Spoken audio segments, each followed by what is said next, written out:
Hello Shivam. आज जो है हम आपको जानकारी देंगे भाषा क्या है, वर्ण क्या है और लिपि क्या है। भाषा को अंग्रेजी में लैंग्वेज कहते हैं, वर्ण को लेटर कहते हैं और लिपि को स्क्रिप्ट कहते हैं। देखिए, सबसे पहले भाषा की उत्पत्ति हुई है, क्योंकि जब मनुष्य पैदा लिया या कोई जीव अस्तित्व में आया तो वह समूह में रहने के लिए अपने भाव को एक जगह से दूसरी जगह पहुंचाने के लिए अपने साथियों को या अपने आसपास रहने वाले जीव को पहुंचाने के लिए मूल ध्वनि का सहारा लिया।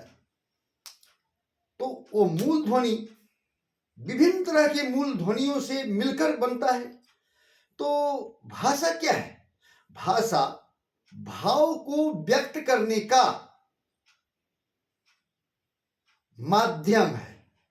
अगर भाषा नहीं होती तो कोई आदमी किसी की बात को नहीं समझ पाता या किसी जीव के साथ हम संबंध स्थापित नहीं कर पाते, उसको बुला नहीं पाते। यानी भाव को व्यक्त करने का माध्यम, हम क्या चाह रहे हैं यह हमारा भाव है। तो भाव को व्यक्त करने का माध्यम भाषा है। यानी भाव को व्यक्त करने का माध्यम, व्यक्त करने का माध्यम, ये भाषा हो गया।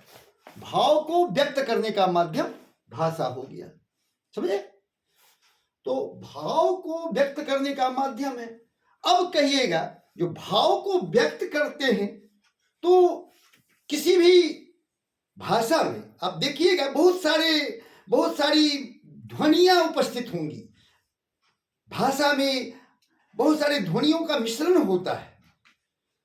तो यानी भाषा की इकाई, यानी ध्वनियों का मिश्रण हो गया तो भाषा हुआ, और इसके तहत जो है अपनी भावना को हम प्रकट करते हैं। अब लेकिन वो भाषा की इकाई क्या है, यूनिट? जिस तरह से दीवार का ईंट, शरीर में कोशिका है, उसी तरह से भाषा की इकाई यानी यूनिट ऑफ लैंग्वेज, भाषा की इकाई, भाषा की इकाई, इसी को हम कहते हैं मूल ध्वनि। ये मूल ध्वनि है। मूल ध्वनि क्यों कहते हैं? उससे वो छोटा नहीं होगा, तोड़ा नहीं जा सकता है।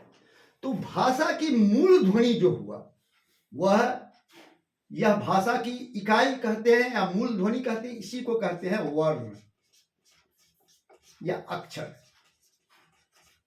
मूल ध्वनि का अर्थ हुआ उसका खंड नहीं होगा, और इन्हीं मूल ध्वनियों के मिलने से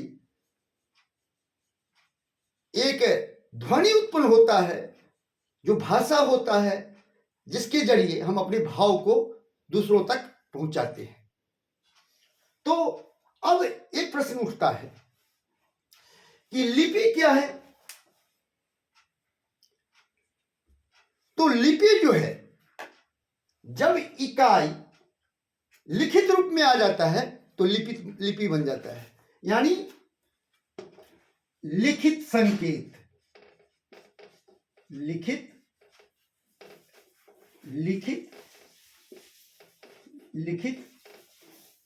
संकेत, संकेतों के समूह।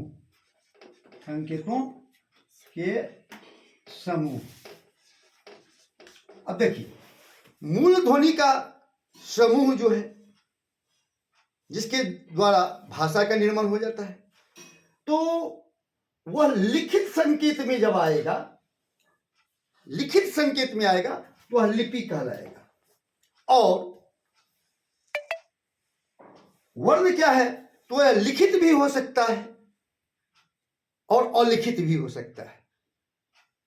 लिखित, जैसे हम कहते हैं ए, ये लिखित हो गया, तो ये लेटर हो गया, यानी ओ, ये वर्ण हो गया, क्योंकि वर्ण हो गया, ये लेटर हो गया, लिखित है।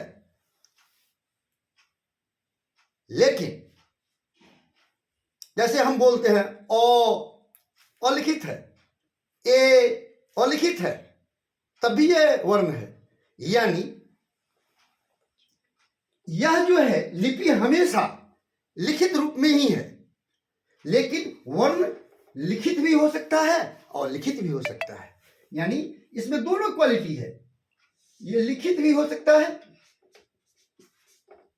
लिखित और लिखित भी हो सकता है, और लिखित।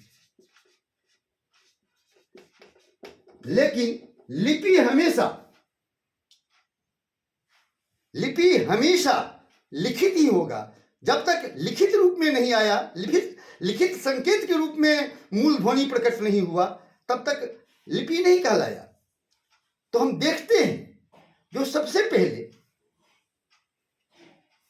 भाषा, क्योंकि भाव तो जीवन का हिस्सा है। सभी युग में एक जीव दूसरे जीव से, या एक व्यक्ति दूसरे व्यक्ति से, या एक व्यक्ति समूह के साथ, या किसी अपने आस पड़ोस के जीवों के साथ भाव को व्यक्त किया, तो वह भाषा के थ्रू किया।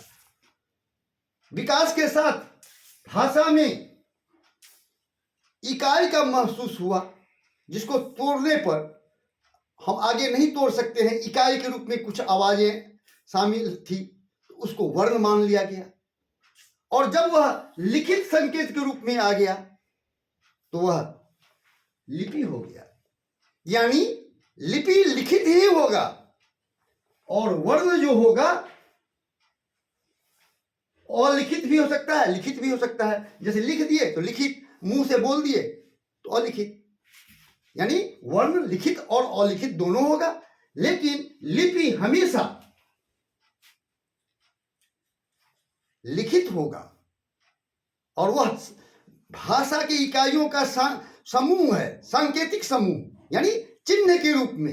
ये संकेत का मतलब होता है चिन्ह के रूप में है। जब चिन्ह के रूप में आ गया तो लिपि कहलाया।